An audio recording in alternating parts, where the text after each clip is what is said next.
የትላንት ምሽት የዓለም ዋንጫ የግማሽ ፍጻሜ ጨዋታ እንዴት ነበር? ዛሬስ የሚደረገው ሁለተኛ የግማሽ ፍጻሜ ጨዋታ ምን እንጠብቅ? መልከቶቻችሁን በሀሳብ መስጫ ሳጥናችን ላይ እንደ ሁልጊዜው ልታጋሩን ትችላላችሁ። እኛ በመረጃ ሰዓታችን የምሽቱን ጨዋታ ጥንቅቅ አድርገን እናደርሳችኋለን። የዓለም ዋንጫ ምርጧ ቡድን በዕለቱ ግን ምርጥ አልነበረችም። ስፔን ፍጹም የተለየች ብሔራዊ ቡድን መሆኗንና የቶርናመንት ቡድን መሆኗን ጥንቅቅ አድርጋ ያሳየችበት ጨዋታ ነበር ማለት ይቻላል። ጨዋታው በብዙ መንገድ ይገለጻል። ትልቁ ሰው የመጨረሻ ጨዋታቸው ነው። ማን እንደሆኑ እንነግራችኋለን። በጨዋታው ዙሪያ በርካታ መረጃዎችን ስናካፍላችሁ የዛሬውን የእንግሊዝና የአርጀንቲናንም ጨዋታ ለየት ባለ መንገድ እንደ ሁልጊዜው እናካፍላችኋለን። አብራችሁን ቆዩን። በተወዳጁ የእንግሊዝ ፕሪሚየር ሊግ የመረጃ ሰዓታችንን በርከት ያሉ መረጃዎችን ይዘናል። የተጠናቀቀ ዝውውር አለ፣ አስቀድመን እናነሳዋለን። በቢግ ሲክስ ቶተንሃም በጣም ወሳኝና ቁልፍ ተጫዋቹን ያጣል እና አጋራችኋለን በመረጃ ሰዓታችን። በሀሳብ መስጫ ሳጥናችን ላይ ከሲቲ ጋር በተያዘ አንድ ጥያቄ መጥቶልን ነበረ። ጉዳዩን በስፋት እንመለከቷለን በዚሁ በቃል ስፖርት ዩቲዩብ ቻናል።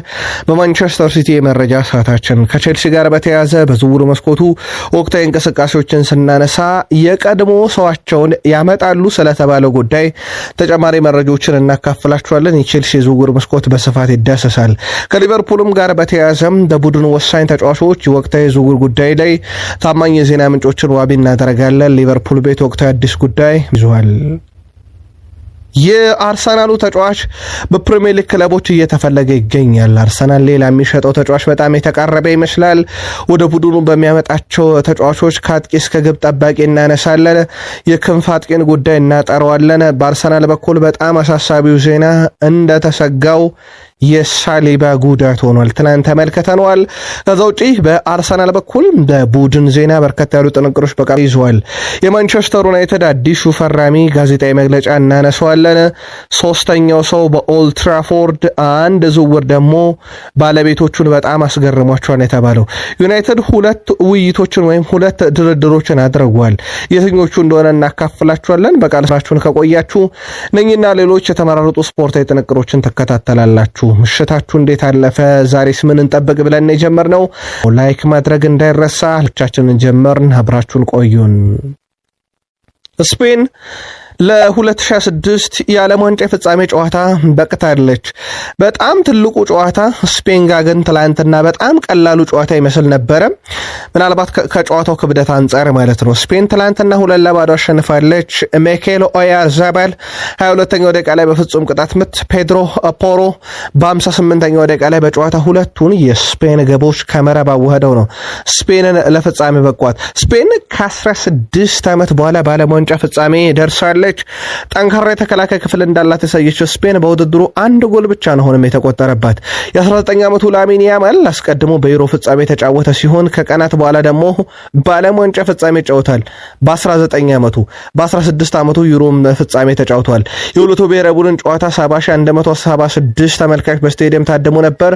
ስፔን በፍጻሜው አርጀንቲናና የእንግሊዝን የዛሬዎቹን አሸናፊ እንደዚሁ የምትፋለም ይሆናል።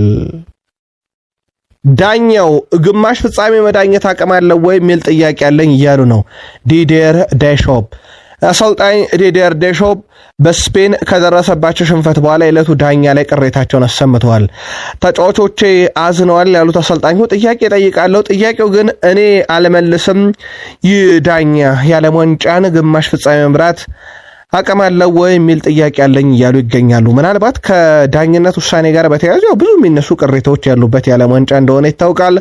ምናልባት ጨዋታውን የተከታተላችሁ የዲዲየር ዴሾፕን ቅሬታ እንዴት አገኛችሁት የሚለውን ያጋሩን። ምናልባት በጨዋታው በርካታ ተመልካች አይቶታል የሚባል ጨዋታ ነው። በስቴዲየም እንኳን እነ ዣቬ፣ ማርሴል ዴሴል፣ ካርሎስ ፒዮል፣ ኢከር ካሲያ፣ ሰርጂዮ ራሞስ፣ ፓስቶሬ፣ ዴል ፔሮ፣ ፈርናንዶ ቶሬዝ፣ ሮቤርቶ ካርሎስ፣ አርሰን ቬንገር፣ ማቱዲ፣ መከሌሌ፣ ትሬዝጌት የመሳሰሉ ታድመዋል። እናንተ በቴሌቪዥን መስኮት ጨዋታውን ያያችሁት የዳኝነት ውሳኔው ግን እንዴት ነበር? ጻፉልን። በዓለም ዋንጫ ላይ እንግዲህ ተጫዋቾች የቀላሉን ነገር ነው ያደረጉት እያሉ ይገኛሉ። ሉዊስ ዴላ ፎንቴ ከ16 ዓመት በኋላ ስፔን ለፍጻሜ የደረሱት አሰልጣኝ ሉዊስ ዴላ ፎንቴ ተጫዋቾቻቸውን አወድሰዋል። ስሜቱን ለመግለጽ ይከብደኛል ሲሉ ተጫዋቾቻቸው ባስመዘገቡት ውጤት መኩራታቸውን ገልጸዋል። አሰልጣኙ ተጫዋቾች ሲጫወቱ ሲጫወቱ ማየት ትልቅ ደስታን ይፈጥርብኛል ያሉ ሲሆን እነሱ ከባዱን ነገር ቀላል አድርገውታል እያሉ ነውና ትላንትና ምናልባት ጨዋታው በተጠበቀው ሚዛን ልክ አላደረገችውም ፈረንሳይ የሚል ቅሬታም የተነሳበት አንድም የፈረንሳይ ብቃት ላይ ጥያቄ የተነሳበት ከረፍት በፊት አንድ ኢላማውን የጠበቀ ሙከራ እንኳን ፈረንሳይ አላደረገችምና የስፔን ለቀጣይ ፕሮግራማችን ሜዳ ወሬን ሰብስክራይብ ማድረግ እንዳትረሱ።